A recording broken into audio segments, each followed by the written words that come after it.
Now let's get more on a story on this show that's been following closely over the last few days, and it's a victory for residents in Farnborough who were fighting plans to house almost 350 asylum seekers in luxury apartments in the town.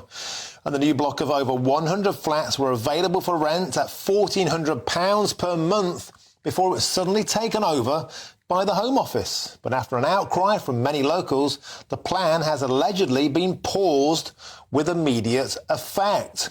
And I'm joined now by local resident Gemma Lyons. Gemma, welcome to the show. It's fantastic to have you on GB News.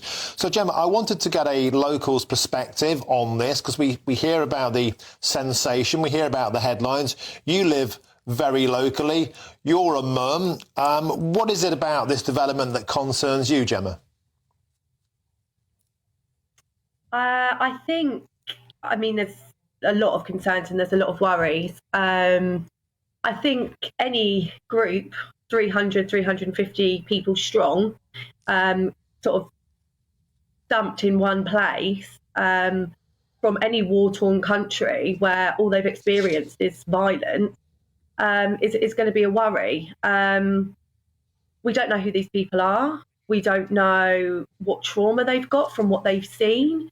We don't know if they are, here to sort of embrace our culture. And from what I've seen, living in temporary accommodation myself, I have to say I was really, really quite taken back by actually how many of them were just middle-aged men, probably about 4 or 5 of them in individual single rooms. So I struggle to believe that when they're saying actually these refugees are, the majority are women and family, I'm not sure how much I believe that.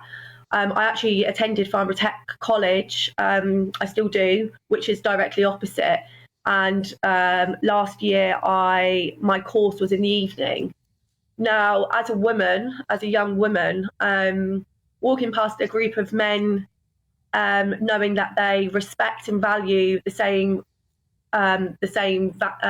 values and respect women the way we do, that's intimidating in itself. So to walk past a group of people at that time of evening, personally, I wouldn't feel safe.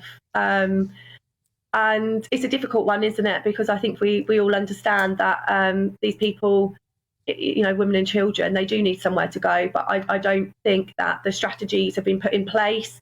It's been addressed to the community by the council in a way that I see it sort of, them being able to integrate well into our community.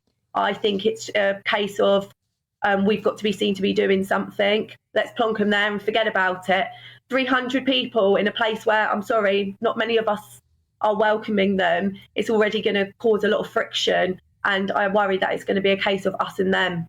They're not, it's, concerning. I know what I mean. So Gemma, of course, it's important not to be too jubilant, of course, about this plan not going ahead. It only has been temporarily paused, of course, and that could mean it could still go ahead. So it's important to keep shining a light on it.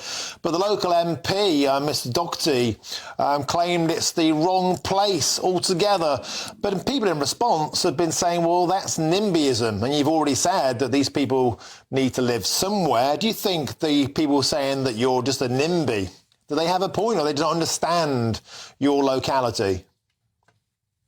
My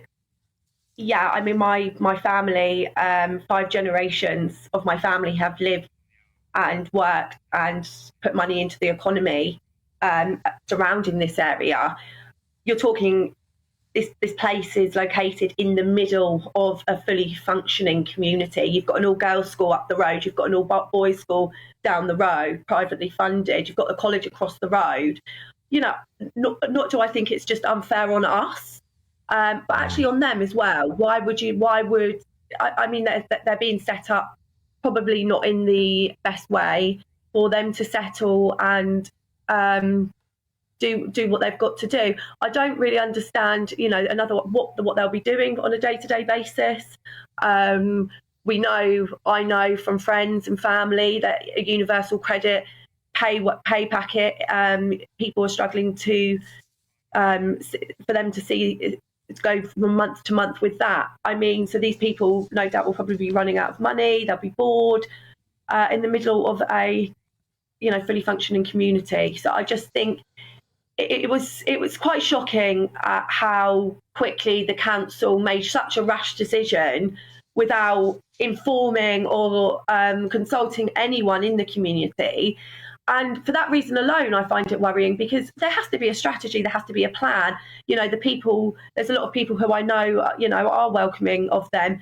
Well, these are the people that need to sort of get behind them and come, are we going to have some sort of course to integrate them into our community, to teach them the English way? Or is it going to be a case of us having to conform to their ways and, when their children go to school, our schools, and it can't just be done overnight. That's my worry, and it's made me lose a lot of trust in the local council. And it's worrying, really worrying, that they can make such a big decision for somewhere that they've probably not grown up in, which can really affect the dynamic of our community. Okay, thank you very much for speaking to us on GB News today. Gemma Lyons, a local mum who lives a stone's throw from that block of luxury flats in Farnborough, which has been temporarily paused, apparently, but it's one we will certainly be keeping an eye on GB News. Now, we have a Home Office spokesperson response, and they said this: "We have always been upfront about the unprecedented pressure being put on our asylum system, brought about by a significant increase in dangerous and illegal journeys into the country over recent years. The Home Office has a duty to provide safe and secure housing for asylum seekers. The site in Farnborough will house otherwise destitute families and single adult females while they await their final asylum decisions. We are continuing to work closely with Rushmore Council as well as the local NHS and police services to manage any impact in the area and address the local community's concerns."